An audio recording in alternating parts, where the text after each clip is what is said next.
Industri usaha mikro, kecil, dan menengah menjadi salah satu subsektor usaha yang terdampak akibat pandemi COVID-19, bahkan tidak sedikit dari pelaku UKM yang memilih gulung tikar karena tidak mampu lagi berproduksi. Namun di antara ribuan pelaku UKM, sosok Christine May Triana menarik perhatian karena selain berinovasi untuk bertahan, Christine juga tetap menyisihkan keuntungan dari usahanya untuk berdonasi membantu sesama.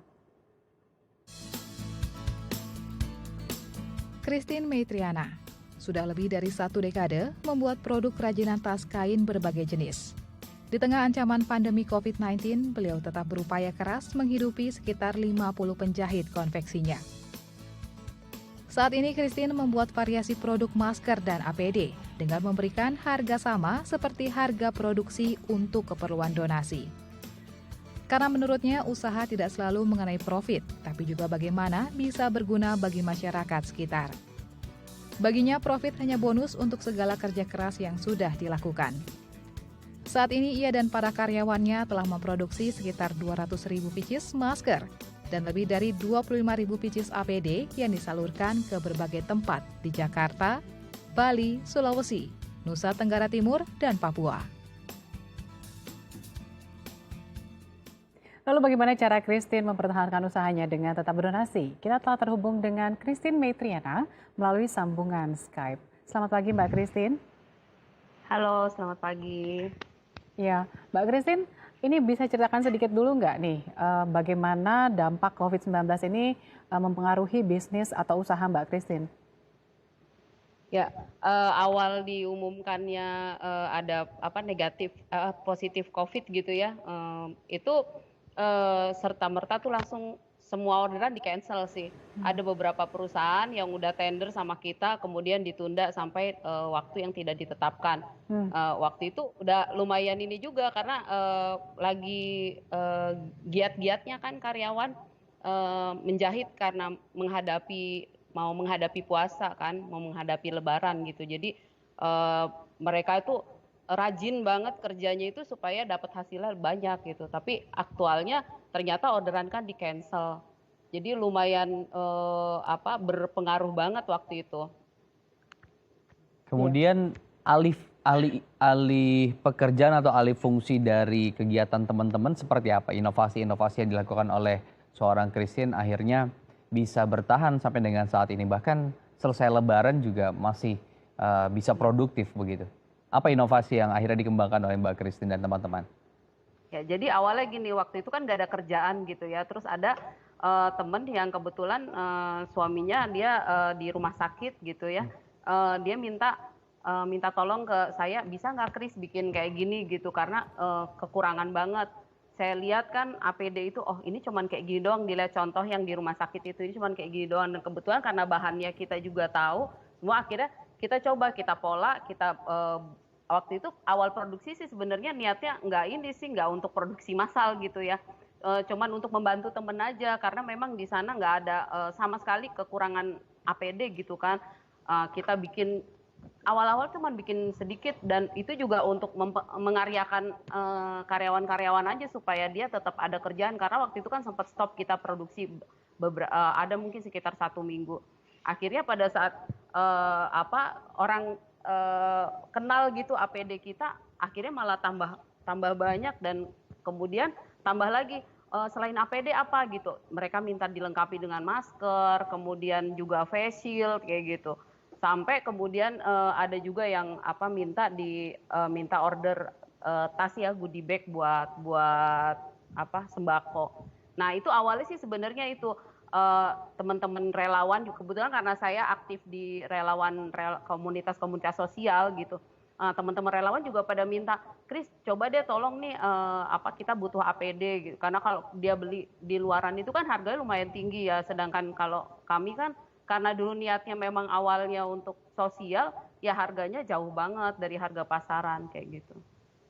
Baik, berarti sebenarnya tadinya karyawannya sempat ingin dirumahkan, Betul. tetapi akhirnya tidak jadi karena ada orderan masker ya. Betul, dan akhirnya juga produktif lagi ya. Sekaligus tadi membantu teman-teman medis juga yang membutuhkan Iya. APD saat ini. Iya, lalu Mbak Christine ini bagaimana nih? Apakah lebih ke profit atau sebenarnya keuntungan nanti dulu deh? Yang penting kita bisa bantu masyarakat. Ya.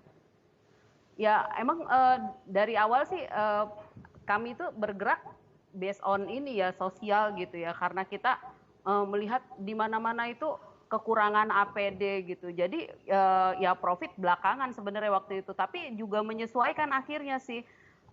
Kalau misalnya sedikit mungkin nggak kelihatan tapi pada saat kita produksi sampai puluhan ribu ya adalah selebihnya gitu. Itu pun lebihnya sebenarnya ke mereka-mereka juga kayak misalnya menjelang Lebaran ini kita bagikan lagi ke mereka buat apa buat tunjangan hari raya yang tadinya saya belum kepikir itu ya tunjangan hari raya dari mana gitu ya tapi akhirnya kita bisa menghidupi dan memberikan bonus lebih gitu pada karyawan juga di samping itu ya kita bisa memberikan APD dengan harga waktu itu sih kita kasih memang harga produksi gitu ya supaya semakin banyak rumah sakit yang mampu untuk membeli gitu, membeli APD. Juga relawan-relawan juga banyak yang tergerak untuk berdonasi karena harganya juga kan nggak terlalu mahal kayak gitu.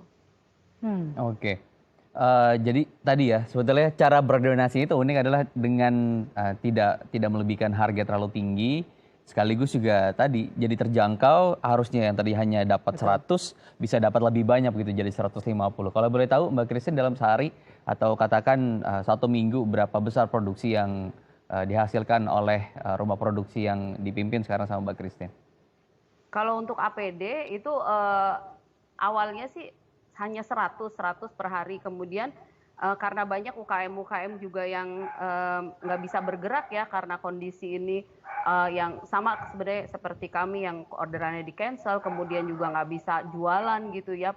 Akhirnya saya juga membuat konsorsium untuk APD. Mereka yang UKM yang nggak bisa memproduksi barang retail gitu ya. Akhirnya mereka juga produksi APD.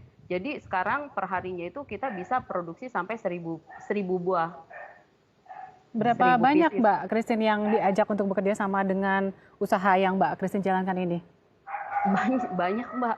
Jadi di Bekasi aja itu mungkin ada ya hampir semua konveksi di Bekasi ya karena kan bener-bener mati itu waktu kemarin itu ya dari bulan April tuh mereka sama sekali udah nggak ada PO. Kebetulan karena saya aktif di berbagai komunitas jadi ya istilahnya saya kayak ibunya komunitas gitu ya jadi mereka pada curhat ke kita gitu akhirnya kita buat konsorsium jadi setiap kali ada orderan misalnya yang lumayan besar gitu. Sekarang kan mungkin dari pemerintah minta APD 20.000, nggak mungkin kita kan mengerjakan sendiri ya.